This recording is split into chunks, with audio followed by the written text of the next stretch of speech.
Esse projeto tem apoio da Lei Aldir Blanc e da Prefeitura Municipal de Viamão.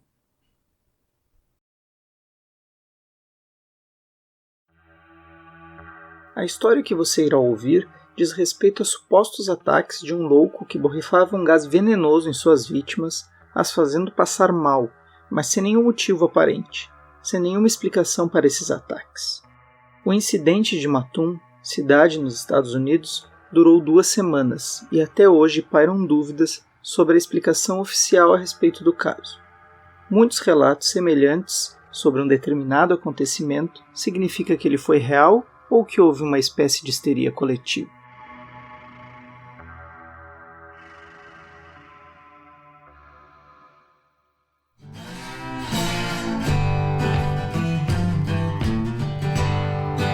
Olá, bem-vindo ao Funil de Histórias, o lugar onde você conhecerá incríveis histórias verdadeiras, ou quase isso.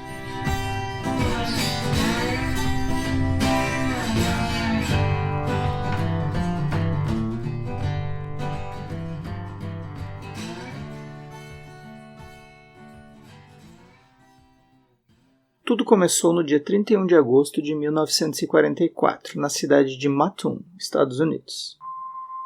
Urban Reef foi acordado nas primeiras horas da manhã por um odor estranho.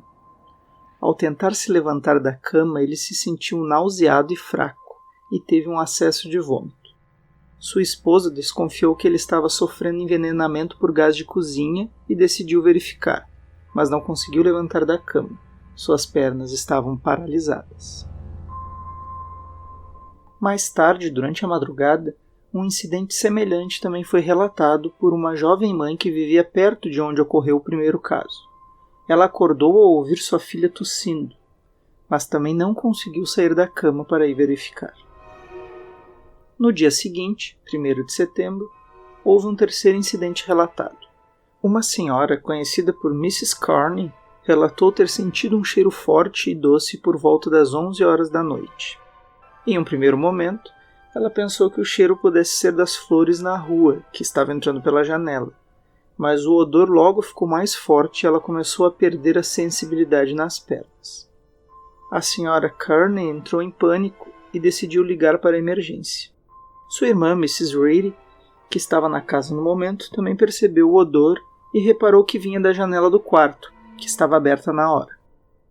A polícia foi chamada, mas nenhuma evidência de que alguém tenha estado por ali foi encontrada. Por volta da 00:30, Bert Kearney, marido da Sra. Kearney, ao voltar do trabalho, encontrou um homem não identificado escondido perto de uma das janelas de casa. O homem fugiu e Kearney não conseguiu alcançá-lo. A descrição que Kearney fez do sujeito foi a de um homem alto, vestido com roupas escuras e um boné justo. Essa descrição foi relatada na mídia local e tornou-se a descrição comum do gaseador durante o incidente em Mattoon. Após o ataque, a Sra. Kearney relatou que sofreu uma sensação de queimação nos lábios e na garganta, que foi atribuída aos efeitos do gás. A maioria das descrições contemporâneas do gaseador são baseadas no testemunho do Sr. e da Sra. Kearney, vítimas do primeiro caso a ser relatado pela mídia em Mattoon. Outro relato, feito algumas semanas depois, descreveu o gaseador como uma mulher vestida de homem. Ele também foi descrito como um portador de uma pistola de pulverização, uma ferramenta agrícola para pulverizar pesticidas, que ele supostamente usava para expelir o gás. Nos dias seguintes ao ataque sofrido pelo Sr. e a Sra. Kearney, houve relatos de mais alguns ataques semelhantes, embora nenhuma das supostas vítimas tenha sido capaz de fornecer uma descrição clara do invasor e nenhuma pista ter sido encontrada na cena dos ataques. A primeira evidência física foi encontrada na noite de 5 de setembro, após Carl e Bill LaCourts terem chegado em casa, por volta das 10 da noite. Depois de passar alguns minutos na casa, eles notaram um pedaço de pano branco, um pouco maior que um lenço, na varanda, ao lado da porta de tela. Bill então pegou o pano e o cheirou. Imediatamente após cheirar o pano, seu corpo começou a reagir. O efeito descrito por ela era como se houvesse sofrido um choque elétrico. Seu rosto começou a inchar rapidamente, ela sentiu uma sensação de queimação na boca e na garganta e começou a vomitar. Assim como outras vítimas, ela também relatou sentir-se fraca e paralisada na região das pernas. Além do pano, uma chave descrita como bem usada teria sido encontrada na calçada ao lado da varanda, junto com um grande tubo de batom quase vazio. O pano foi analisado pelas autoridades, mas eles não encontraram nenhum produto químico que pudesse explicar a reação de Beulah Cordes. Na mesma noite, outro incidente foi relatado, desta vez na casa da senhora Leonard Burrow. Ela relatou ter visto um estranho entrar pela janela de seu quarto e em seguida tentar borrifar gás nela. A preocupação pública com os alegados ataques aumentou rapidamente. O FBI envolveu-se e a polícia local emitiu um comunicado apelando aos moradores locais para evitarem permanecer nas áreas externas de suas residências, alertando que os grupos formados para patrulhar o gazeador deveriam ser dissolvidos por razões de segurança pública. Durante este período também houve um aumento na evidência física de ataques relatados, variando de pegadas supostamente descobertas embaixo de janelas até rasgos encontrados nas telas das janelas. Em 12 de setembro, a polícia local recebeu tantos alarmes falsos, principalmente de cidadãos que acreditam ter sentido cheiro de gás ou que viram algum suspeito, que reduziram a prioridade dada aos relatórios a respeito do gazeador e anunciaram que todo o incidente era provavelmente o resultado de ocorrências explicáveis. Também concluíram que as pequenas e supostas evidências eram potencializadas pelo medo que se espalhou pela cidade e um sinal da ansiedade sentida pelas mulheres que sofriam pelos homens que estavam a serviço da guerra. A conclusão da polícia local teve como base o que disse o comissário de saúde local, Thomas Wright, que sugeriu a possibilidade de ter ocorrido algum incidente envolvendo gases, mas que essa onda de relatos não passou de uma histeria coletiva.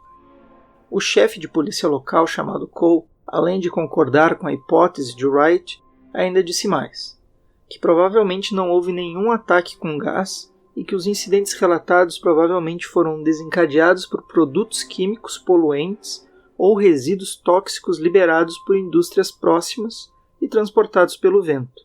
E ainda especulou que o tetracloreto de carbono ou o tricloroetileno, ambos com odor adocicado e que podem induzir sintomas semelhantes aos relatados por supostas vítimas, podem ter sido as substâncias causadoras de tudo. O diagnóstico de Wright e Cole ganhou mais validade em 1945, quando o Journal of Abnormal and Social Psychology publicou um artigo chamado O Anestesista Fantasma de Mattoon, um estudo de campo da histeria em massa, de Donald M. Johnson. Alguns anos mais tarde, em 1959, o psicólogo James Chaplin, com base no estudo de Johnson, passou a estudar vários outros fenômenos taxados como histeria em massa. Acredita-se que a histeria foi alimentada pela seguinte manchete do Mattoon Journal Gazette. Abre aspas. A senhora Kearney e a filha são as primeiras vítimas, fecha aspas, o que presumia a existência de novos ataques.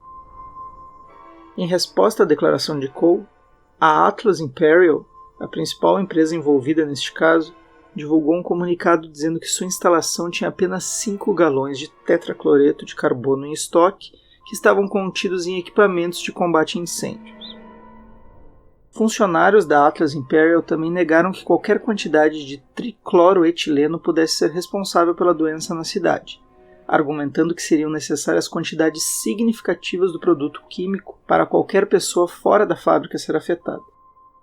Durante as primeiras 2 semanas de setembro, a polícia de Mattoon recebeu um total de 25 relatos separados envolvendo 27 mulheres e 2 homens, afirmando terem sido borrifados com um enigmático gás debilitante por alguém que se tornou amplamente conhecido como o anestesista fantasma ou o gazeador louco de Mattoon. Os sintomas passageiros informados por aqueles que haviam sido gazeados estavam limitados a náusea, vômito, boca seca, palpitações, dificuldade em caminhar e, em um caso, uma sensação ardente na boca.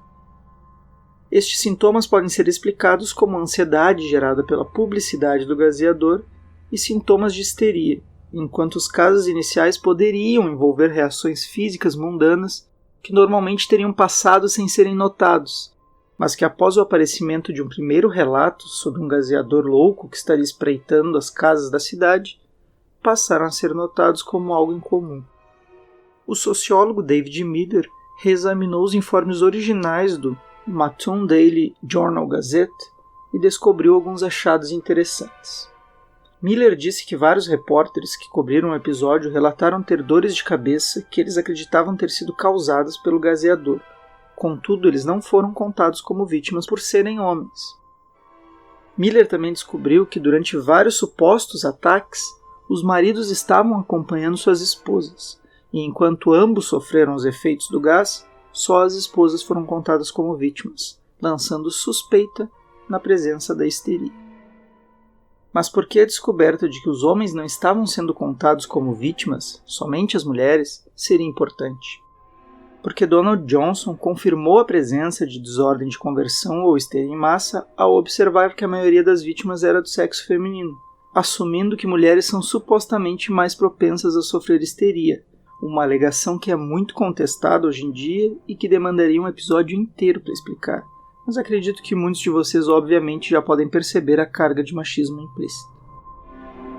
Dado o papel influente dos jornais em Mattoon, pode ser que as vítimas estavam reinterpretando acontecimentos comuns e os relacionando ao gazeador, como ataques de pânico, cheiros de produtos químicos, a perna ficando dormente e várias consequências físicas ambíguas da ansiedade, como náusea, insônia, falta de ar, boca seca, tontura e etc.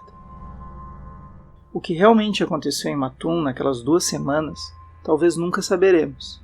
Mas o que você acha mais plausível? Uma histeria coletiva que relacionava eventos cotidianos de uma cidade fabril, potencializado por relatos estranhos que saíram nos jornais, ou que um homem, ou talvez uma mulher, vestido com roupas de couro ou vinil, saiu pelas ruas da cidade borrifando gás nas pessoas sem nenhum motivo aparente?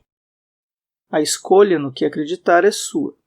Mas lembre que explicações extraordinárias precisam de evidências extraordinárias, e geralmente a explicação mais simples é a verdadeira, mesmo que isso torne o mundo mais chato e menos espetacular.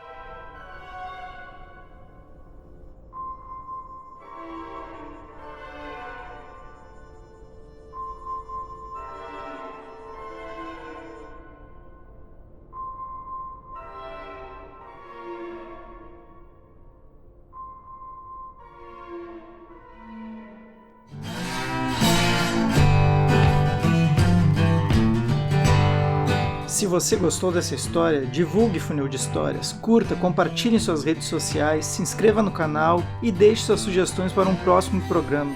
Quem sabe sua história não aparece aqui. Abraço e até a próxima. Tchau!